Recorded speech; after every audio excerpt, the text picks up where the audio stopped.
Oddly enough, many Lake Tahoe locals have never visited Vikingsholm or know very little about its history. It is even rumored that South Tahoe High School's mascot, the Vikings, are named after Vikingsholm itself. This local challenges each of you to visit one of our Lake Tahoe estates this summer to learn and help preserve our Lake Tahoe history. In this special Q&A with Dr. Helen Henry Smith, a pioneer in her efforts to preserve Vikingsholm, she challenges each of us to learn more and discover a treasure of Tahoe's past. As a child, Dr. Smith spent 14 summers at Vikingsholm as a guest of Lora J. Decades later, she returned as a tour guide, then as a champion for its preservation. Returned to Vikingsholm when I started working for the state and worked there for 47 years. When my mother was pregnant with me, the picture testifies to it because my mother is opening the front door, and you can obviously see she was pregnant. Mrs. Knight invited my mother and father and me to come as a guest for usually 2 weeks each summer after I was born until I was about 14. Mrs. Knight was the one who, sent my mother to college, to Mills College. My father, I went to Mills also, and he provided the fees for that. And then Sarah went to Mills. Vikingsholm had an interesting history. After Mrs. Knight's death, around 1945, it had 2 owners, a Mr. Holland and a Mr. West. And together they, Mr. Holland was there for a little over a year, and Mr. West up until 1953. And they had talked about land development in Emerald Bay and constructing homes. Mr. West was particularly interested in that. They couldn't seem to get the public interest. So Mr. West decided, and he tried to sell the house but couldn't get his price. So he ended up donating 1/2 of the appraised value of the land and the house to the state of California in 1953. So from there, it has been state property. They had plans off and on to tear down all the buildings on the property, and at that time there were more buildings. 3 houses that housed both staff and guests, and those were started to be torn down until some members of the South Lake Tahoe community objected violently. If you've been to Vikingsholm,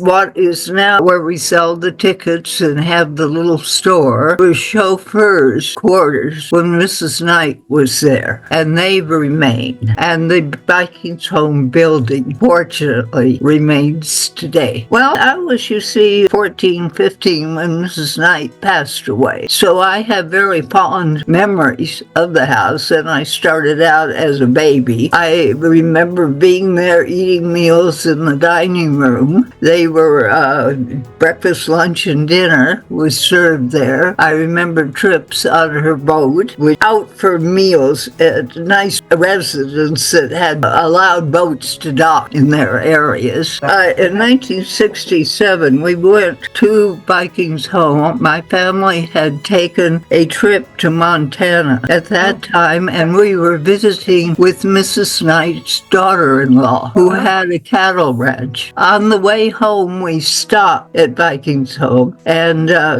went down the trail. I was appalled to find in the window a printed, fairly large sign that said Vikingsholm was built in Scandinavia and brought piece by piece to Lake Tahoe. Not at all true. And that was what really jogged my interest back in Vikingsholm. And I contacted some of the rangers who then lived on the property, and they were, interested. They said, gee, it'd be nice if you could talk a little bit there. And I thought, boy, that would be fun. I love it. But they couldn't hire me. I was a woman, and they wanted a man on the property, although the tours they gave did not have much of the correct information. 2 summers I volunteered, and in exchange for that, they gave us a campsite for the summer at boat camp. And whenever Sarah and my husband and son were able to come up to Tahoe and camp. Years before the state hired her. 1969, she became a state employee. Basically, I would try to tell them who had owned it, who had decided that they loved Emerald Bay. Mrs. Knight had another home at Lake Tahoe before she purchased the Emerald Bay land from a family named Armstrong. And she had known them through church affiliations at Tahoe. Well, it was started in the late 1800s. Vikingholm was there. It was a popular resort. People were primarily brought in by boat, and it had the main building, which had a post office, and it was there when I was little. I used to go down with one of the caretakers of Vikingsholm to the resort to pick up the mail for Mrs. Knight. Kinds of weird things said about Vikingsholm. Mrs. Knight was a witch type of person, scary. Many stories about her is not true. She helped so many people in life and was a very interesting, knowledgeable person. So correcting the images that a lot of people bring about her was a big thing. I loved getting the right information out and not all the rumors pass about Vikingsholm, and I think I achieved some of that. I have attempted like crazy to raise money, raised about $3 million, and I'm pleased with that. I've only used $2 million of that, just a sidelight. When I first came, the casinos loved to bring their boats over with their entertainers. And we would never know who's coming on a boat. And of course, the public walking around Vikingsholm was just nonplussed. And then we did have a ranger who said that casinos were using our boat for their private needs, and they could no longer use the dock. Oh, that was a disappointment. Lora J played at one time the Vikingsholm piano. Yeah. And they come on tours, not always, but quite often. A landslide occurred in 1953. I wasn't there, but that was certainly a mammoth slide. When I worked, I lived most of the time in the caretaker's apartment. And that's where Mrs. Knight would have a caretaker and family, wife usually, who stayed all year round. Oh, she had many causes, and she had lots of money. She was married twice, and she had a very unsuccessful marriage with her second husband. And she did divorce him. I think that is one of the reasons that she eventually had that house in Nevada, in Reno. We gave approximately 13 half-hour tours a day, every day. They were free, and then they became $5 for adult, and they're now 18. I think next to my family, my children, that Vikingsholm has been without a doubt the most important aspect of my life. Just laying out the history of Vikingsholm and what it means today and how it's handled and so forth is important. Helen's lifelong dedication has helped save this historic gem. Her legacy continues through tours, education, and the Vikingsholm Forever Endowment.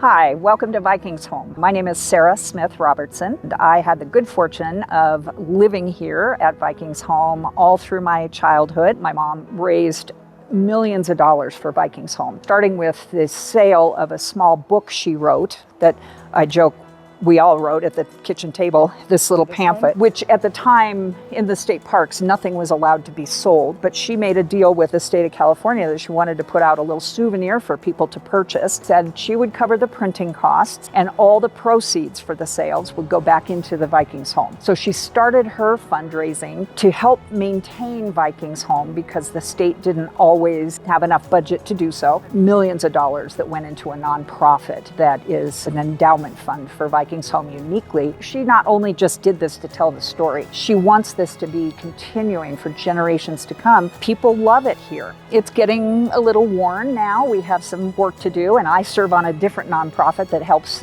with an endowment for Vikingsholm, but also other state parks in the area where we help manage money to raise money, and then we can help the state when they have projects that need to be done on the homes, the historic homes, and this is registered as a National Historic Home, in order to help maintain the house. We can't do the work ourselves, obviously, at a nonprofit, but we augment the budgets of the state and hope they can get the work done for us sometimes, though.